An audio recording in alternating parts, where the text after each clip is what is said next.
thing is, today your responses to the 3 syllabus questions were due. If you could just put those in your folders, I'd appreciate it. The other thing is today we're going to be covering section 1-2 in your textbook, which is on linear equations and rational equations. We're not going to spend much time doing linear equations because I think by now you've solved 1,001 linear equations, maybe 1,002. Don't forget that on Friday your project is due, your first project. If you were not here on Friday, you want to pick that up from me before you leave. And although it seems unlikely according to my students in my 840 class, I just want to tell you what we will do if there is snow on Wednesday and the class is canceled. So I'd like everyone to pay attention, okay? Jonah, so you hear this now and you're not distracted. Everybody, just so I don't have to say this again. If we have this particular Wednesday, but this would apply to any particular day. If we were canceled on Wednesday, you will have your lecture notes always for the week. So Wednesday would be class 5. I will put the video from class 5 from my fall course on YouTube. And you just follow along in these notes like as if you were in class or you missed a class with the YouTube video. There's one difference. I have an extra problem in the fall class that I don't have in ours. In fact, that extra problem is in our class number 6 because I took class 5 and I spread it over 2 days for the spring instead of putting it all into one day like I did the fall. So if by chance we're not here on Wednesday, go to YouTube, you'll see class 5, fall 13. You have the lecture notes, you follow along. The only change I'll make is instead of having the homework for Wednesday's class due on Friday, I will put it till next Monday, just in case you have questions and you need some help, okay? So if we have a snow day, just follow along. I'll always put the appropriate video for that class onto YouTube, so you'll always be able to find it. Any questions on that? Okay. So let's take a look at, these are your warm-up activities. If you haven't started any of these because you weren't here a little early, that's fine. What I'd like you to do right now is I'd like everybody to be working on this one. And if you've got this one done already, then you can just hang out and chill. Right, so let's take a few minutes and work on B. Look at this. The one issue with this particular equation, and the reason why I asked you to take a look at this equation is because of this thing right here, the subtraction. Okay, a lot of students when they use their distributive property don't have any problem with the left-hand side, and that's because it's a positive 3.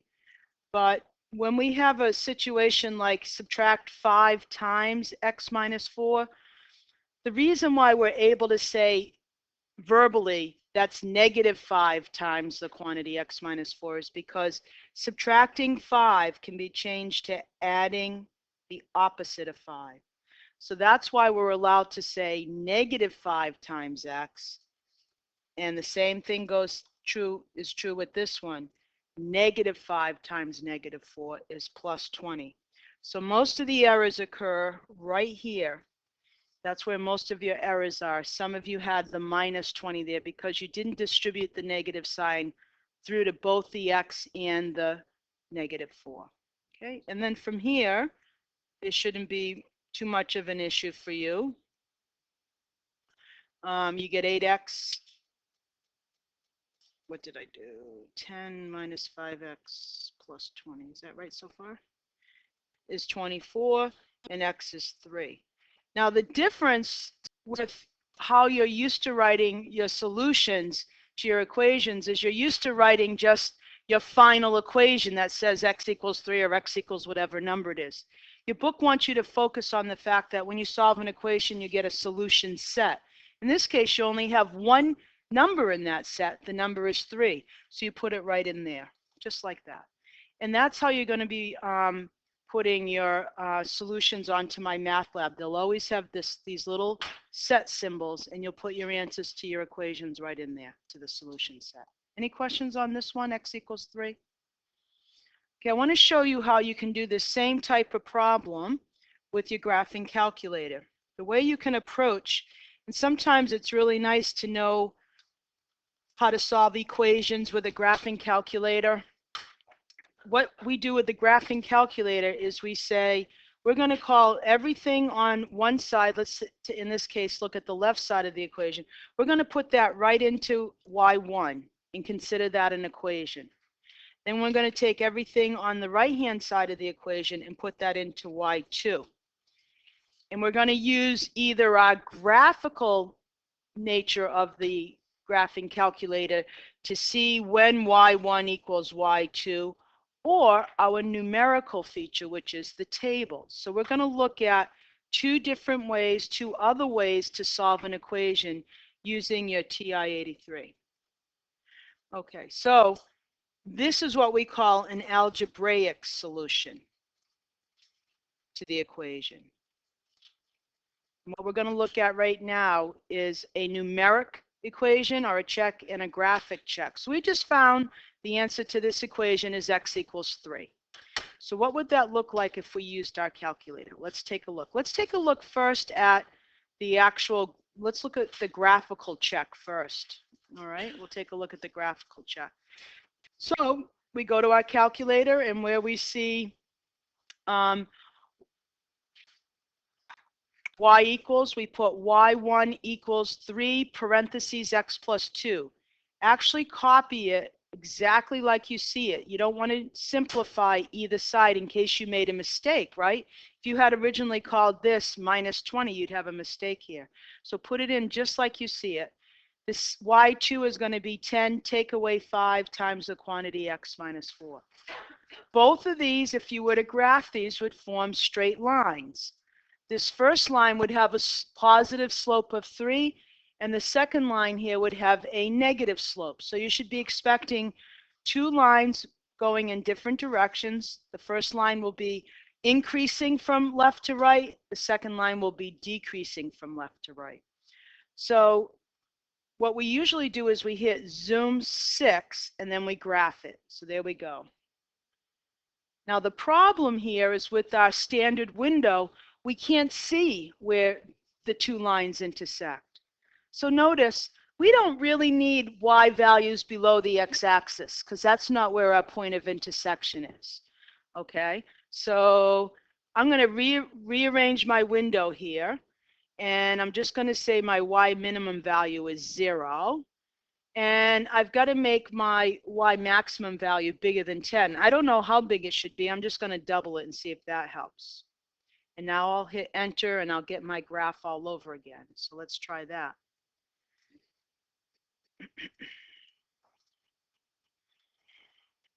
So now I get this picture of my graph.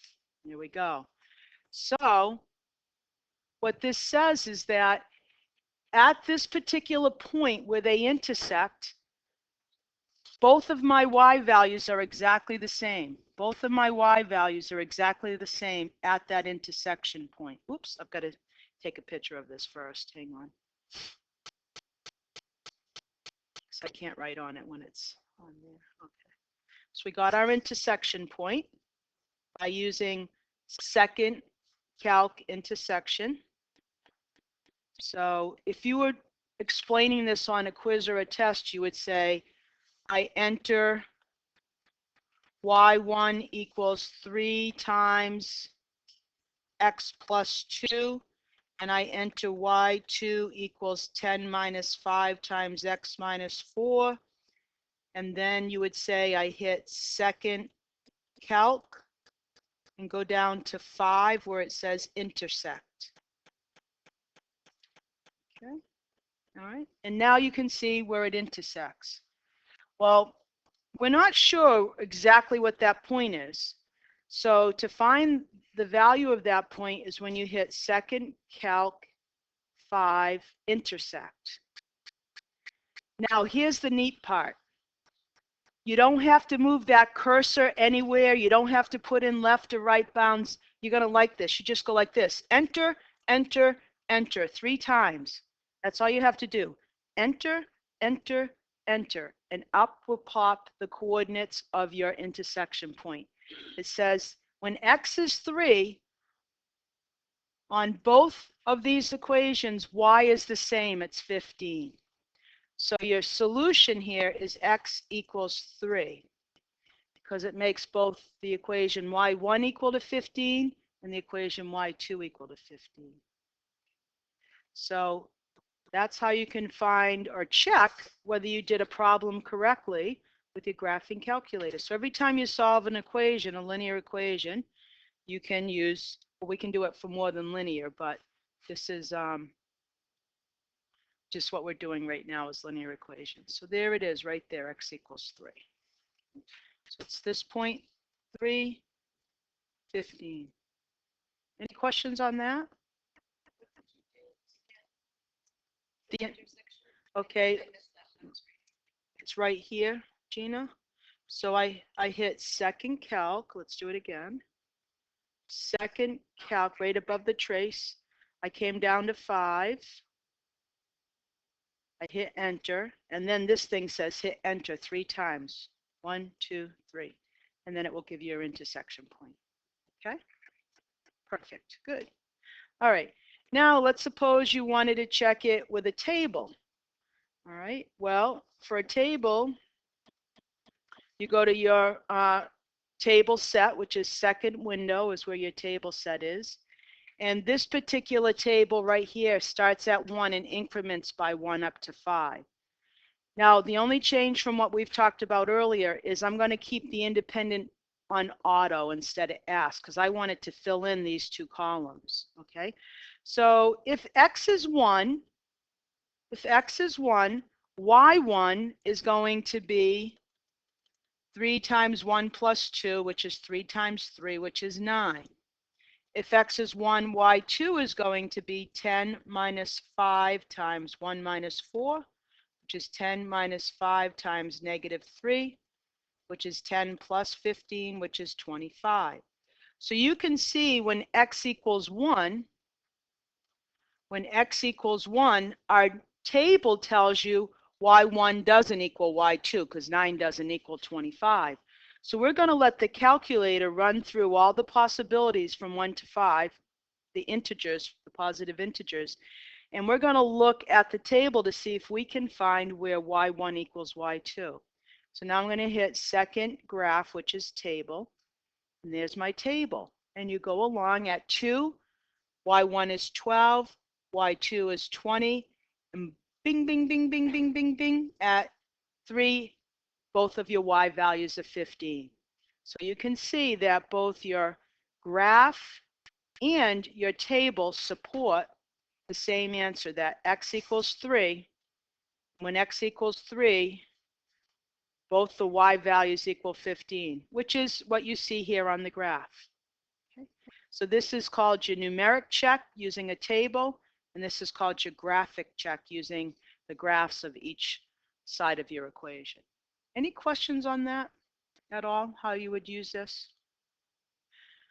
All right, let's take a look at sort of the main story of the day.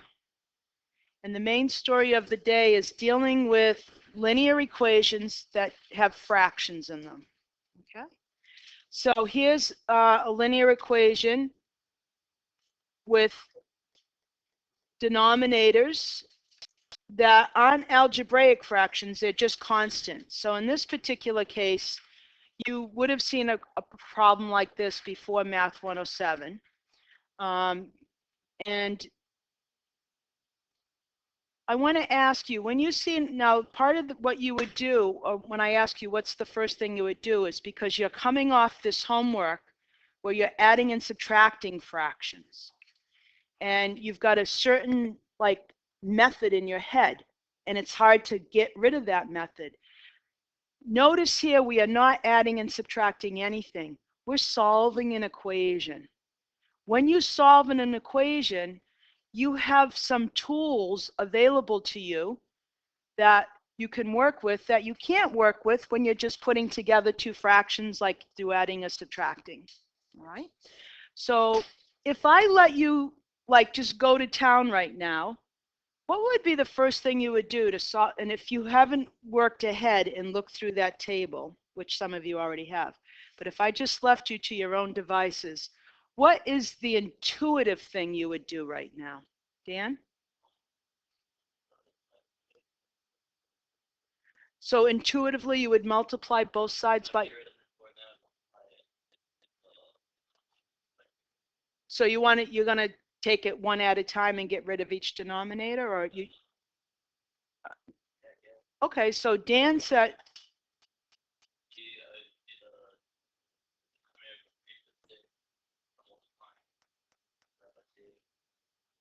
That side?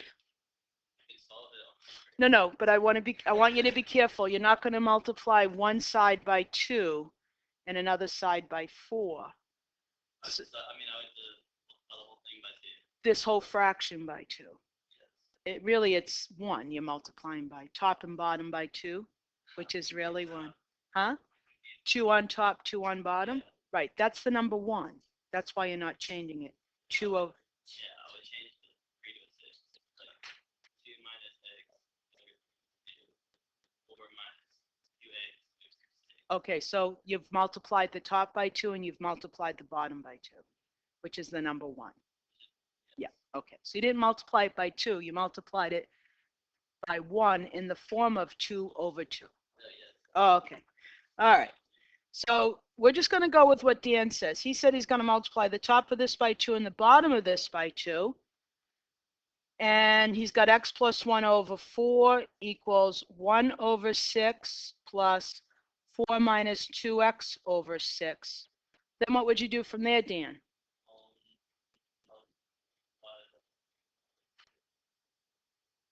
What's the whole thing? Both, when you say whole thing? Both sides. Okay.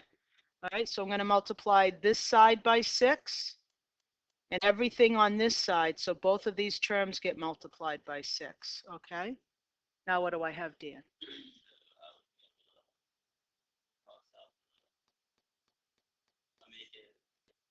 Which side am I on? Left or right? Either one. All right.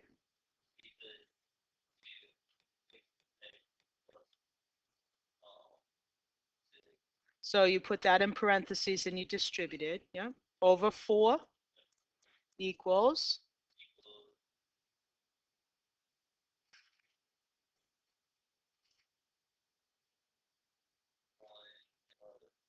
because 6 times its reciprocal just gives you 1. Okay, 1 plus parentheses. What about this? Yeah. Okay. 1 minus 2x. Okay, so I want to simplify the right side now. Get us going here. 5 minus 2x. And now what do you want to do, Dan?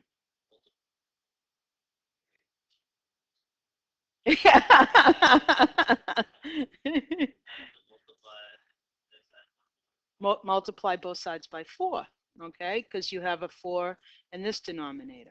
Okay, and I better put parentheses around that if I'm going to multiply it. The 4's canceled to 1 here. And I get 6x plus 6 equals 20 minus 8x. 14x equals 14, is that right? And x equals 1. All right, that's one way to do it. All that just to get 1. All right. So let's talk about what Dan did. He wanted to make both the right side have the same denominator. So we had to do this work, and imagine if he had to work on this, he didn't even have to do anything to this one to make it have 6. But imagine if he had to work with both fractions. Then when he did that, he still was left with a denominator 4, which he took care of by multiplying both sides by 4. And then you solve. Okay, that's certainly a technique. What? Yeah, thanks. Thank you, Dan. All right. Some people might look at this and say, change all denominators to what number? 12. In fact, that's usually the most common response, is that people want to change and make the denominators the same. A lot of work. So you'd multiply top and bottom of the first one by 3 to get 12ths. Top and bottom of the first fraction on the right side, top and bottom by 2 to get 12ths. And then top and bottom of the second fraction here by 4 to get this. You do all this work, and you have 3x plus 3 over 12 on the left side, and you smush the two together on the right side, and you get 10 minus 4x over 12. And then students stop. It's like you've run into a wall. You don't know what to do from there. Some of you, I don't know what word to use to describe the number of you, but I see this all the time. And it's like, what do I do now? Well, your denominators are already equal. They're irrelevant. To solve this equation, you have to set the two numerators equal. That's it. You did all that work, and you don't even care about 12 is always equal to 12. So you get 3x plus 3 equals 10 minus 4x.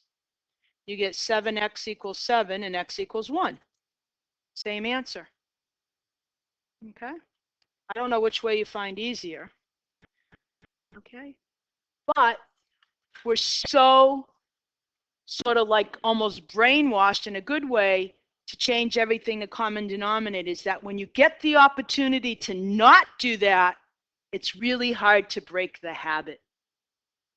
You don't need to change everything to common denominators here of 12 or 6. What you want to do is make all your denominators the beautiful number 1, because then you have all your fractions just disappear.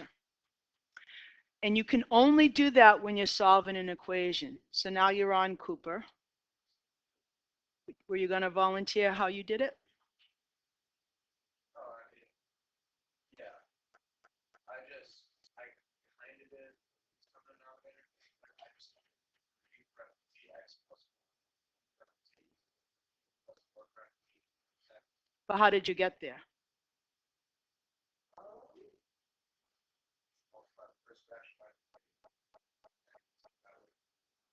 You can't multiply this by 3 and get rid of the 4.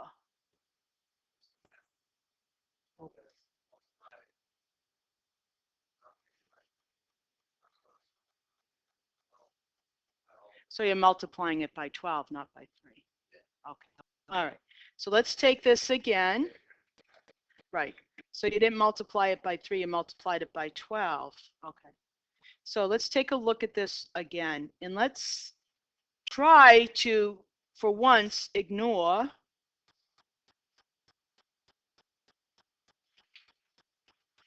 the fact that you do not have to make common denominators here of 12. Your LCM here, your LCD, think about what it sets you up for if you say LCD, denominator, denominator, denominator. You want to put something in the denominator versus looking for a multiple. 12 is the smallest multiple. 12 is the smallest multiple of 4, 6, and 3. But what you do with it is different than what you do when you're adding and subtracting. When you're adding and subtracting, you find that common multiple and you put it in the denominator, so you call it least common denominator. Now you're going to take that multiple, and because you have an equation, you're going to multiply everything on both sides of your equation by that multiple, which you are allowed to do because of that beautiful thing right there called an equal sign. You can multiply both sides of an equation by any non-zero quantity. And the first thing I would do, folks, is before I did any kind of multiplication, if I have any numerators or denominators with more than one term, I'd put it in parentheses. Now look what happens so beautifully. You've picked 12, so 4 is one of a factor of 12, 6 is a factor of 12, and 3 is a factor of 12. So you can reduce it by finding the common factor. 4 goes into 4 once, 4 goes into 12 3 times. So that's where Cooper was getting his 3. He didn't multiply that first term by 3, he multiplied it by 12. And 12 over 4 is 3, so you get 3 times x plus 1 equals, And now you've got 12 over 6, which reduces to the number 2. And now your second term on this side, 3 goes into 3 once, 3 goes into 12 4 times. You get 4 times 2 minus x. So notice you have created common denominators, but they're all the beautiful denominator of 1. That's a lot easier to solve than any of the previous ones where you've carrying these denominators all the way through. Okay, you might say, come on, it wasn't a problem with the 4 and the 3 and the 2 or whatever. I can just deal with that. But in a minute, life is going to change. And there won't be constants like 4, 6, and 3 in the bottom. There'll be algebraic expressions. So it's going to be a little yuckier. So you want to make life as easy as possible. So you can solve this. We've just solved this equation. You go through the steps and you get x equals 1. Okay? So let's take a look at the first, what we call rational equation. Rational equations are equations that have monomials, binomials, trinomials in the numerator or denominator. So these, some people call these algebraic fractions, okay, rational equations. The main difference here between what we just did a minute ago and what we do now is now we always have to be on the lookout for the numbers that could make your denominator 0. Because sometimes you can solve these equations and get exactly that number, which means you have no solution to your equation. So let's take a look at how we would approach these. Here's our first equation. 7 over 2x minus 5 over 3x equals 22 over 3. Okay, the first thing, and this isn't like a nice little thing to do to make your teacher happy. This is absolutely a mandatory step before you solve. You've got to kind of get this in, because first of all, as many times as you've had math teachers say, check your answers, check your answers, check your answers. How many times do you check it? You open the back of the book and you look at the answer, right? This is a mandatory step. Before you do any work, put in the value or values, sometimes there's more than one, of x that would make those denominators equal to 0. So what's going to make those what value of x will make those denominators equal to 0? 0, right, okay. So we say x cannot equal 0. All right, so if I go through all this work now, and I get 0 for an answer, then I just say, no way, Jose, no solution, empty set for the solution, right?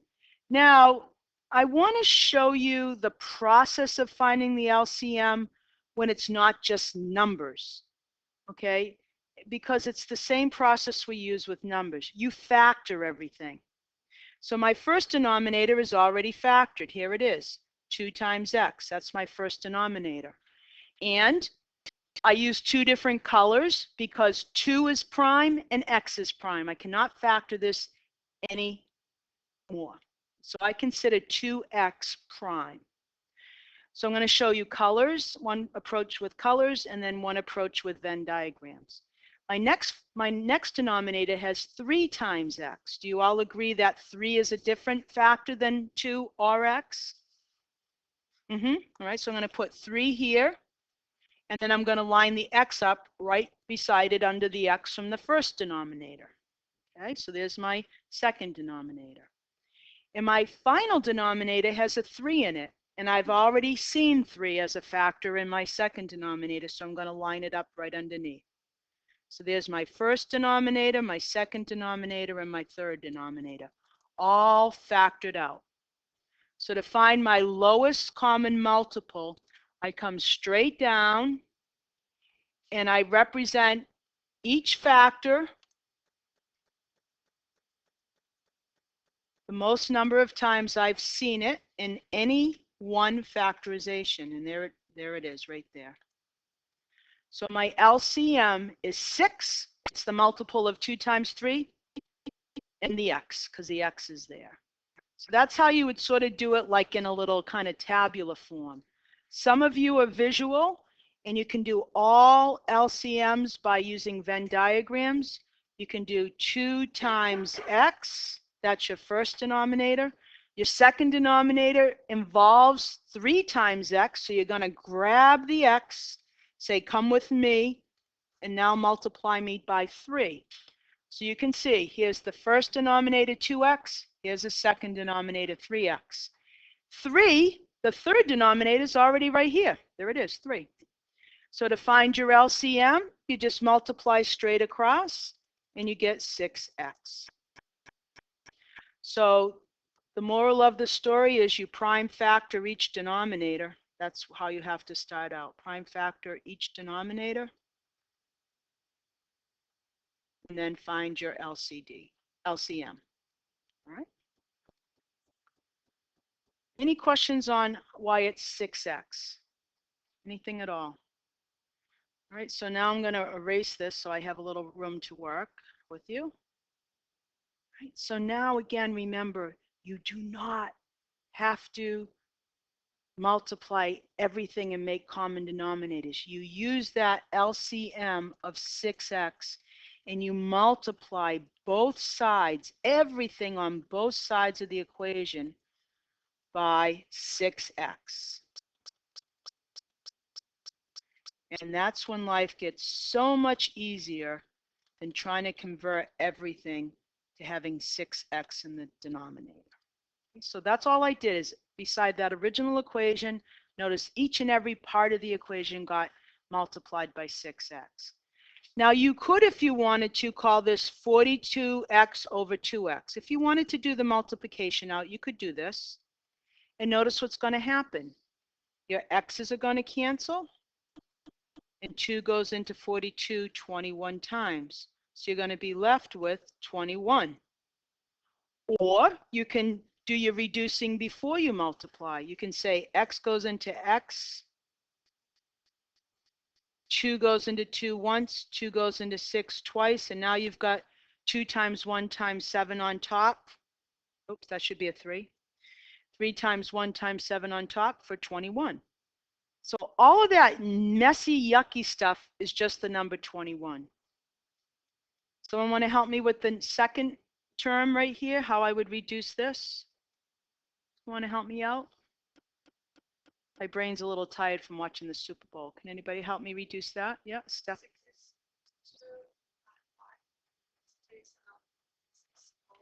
Yep, 3 goes into 3 once, 3 goes into 6 twice. And what about the x's? That becomes 1. Okay. Yeah. So I have 2 times 1 times 5 on top, which is just 10. And on bottom, I have 1. So I don't have to even write it. Okay, and then on the right-hand side, I have 3 goes into 3 once. It's a common factor with 6. So I get 22 times 2 times x is 44x. And now I simplify the left-hand side. I get 11 equals 44x, and I divide both sides by 44. And x equals 1/4. It's not in my excluded set. And now I write my little braces, and I put 1/4 in there. Okay. Cooper? Mm-hmm. Okay, how'd you do it? Mm-hmm. Mm-hmm. Mm-hmm. And then you used proportion. Yep.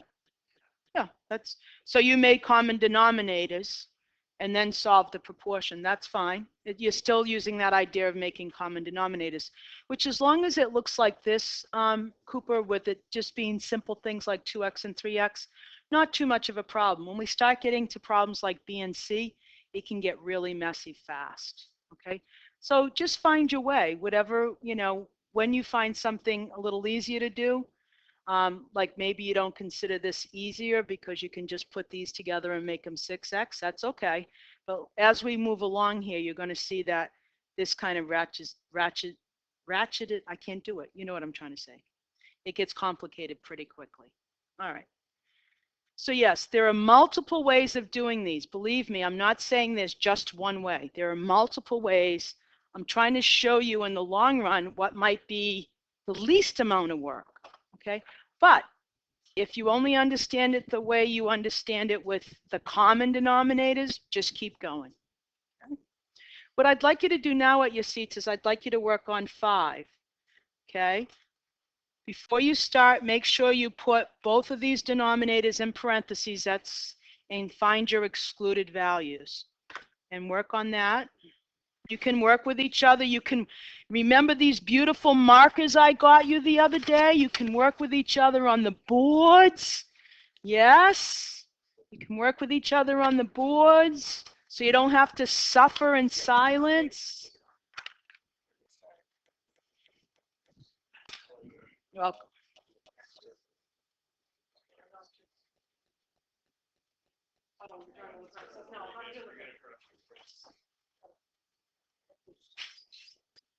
Okay. Gotcha. I hate to stop all of this wonderful excitement going on. First of all, let me ask you, B was put on the backboard by Stevtop. Is that right? Yes, self-taught. Stevtop, okay. And she got x equals 2 for an answer, but if you remember at the very first step, you wrote x could not equal plus or minus 2. So that equation has no solution, and what that means is you can't find any value for x to make the left side equal to the right side. It's impossible, okay? So notice here when you start off with an equation like this, the first thing you want to notice is on the right-hand side, you have a multiple. You have x plus 2 times x minus 2. That is your lowest common multiple. You don't really have to do any work here. The lowest common multiple is right here. There it is. Most of your homework will not factor your denominator for you. They'll probably write this type of equation like this to start off. Well, they won't use parentheses like I'm doing. But they'll probably give it to you in this form, like this, x squared minus 4. Please don't copy the purple one yet, okay? Don't copy the purple one. Right? So you'll probably start off looking like this, x squared minus 4, and you'll have to factor that. So you get x plus 2x minus 2. So this is your first prime factor right there. You can't factor that anymore. Here's your second prime factor. They're different. They're both prime. So to make your multiple, you simply multiply them together, which is what you have in this second denominator here. Okay? So I think everybody's successfully looked at B and come up with 2, which means no solution. But I do want to talk a little bit about C. Okay, C,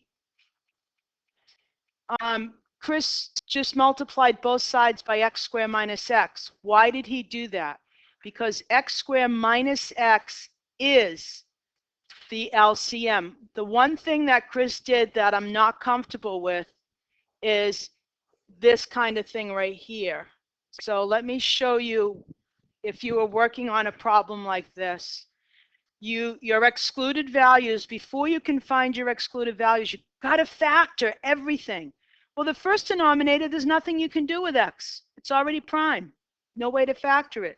So that gets a color. The second denominator, the only way to factor x squared minus x is using the technique you always want to forget about as a legitimate technique. And I almost have it on my palm. It's almost erased. I used to tell my 106 students or 096 students, write GCF on your palm. You can bring that into the test on your palm. GCF, greatest common friend, because x is the greatest common factor here. And when you factor it, it looks like this. Notice we've already got x as one of our factors back here. So I'm just going to make x minus 1 a different color. Okay.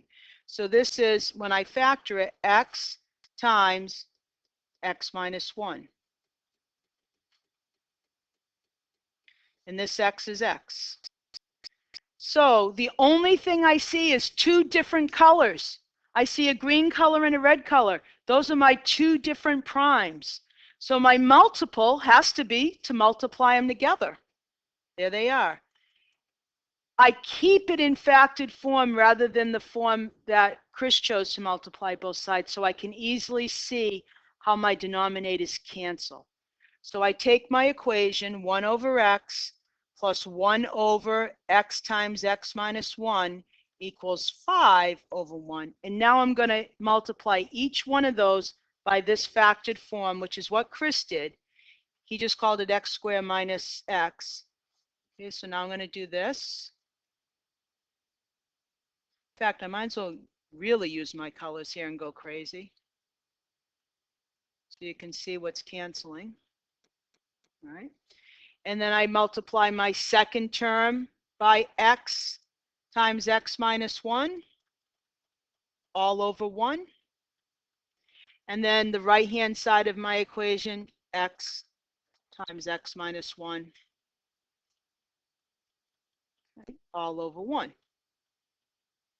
All right, so when I look at this first fraction here, I have picked this multiple right here so that the x in this denominator will find its friend on top, its common factor x, and it will become the number 1. That becomes 1. So now all you're left with is x minus 1 times the original 1 in the numerator, which is x minus 1. Now look at this second one. What are these two fractions called? Their relationship to each other. What are these two fractions called? Do you know? Reciprocals. Look, all I did was tip this upside down. You're just going to get 1 because these x's have friends and the x minus 1 has a friend in the numerator. So you just get all these factors of 1. So now you have one big fat 1 here. Now this last, the right side has 1 in the denominator. So you're going to get 5x times x minus 1. And now you have to solve this. So you get x minus 1 plus 1 on the left side, which is just x.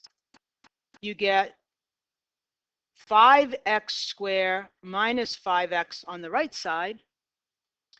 And now this is a quadratic equation you have to solve. It's not a linear equation anymore because it's got a 2, right?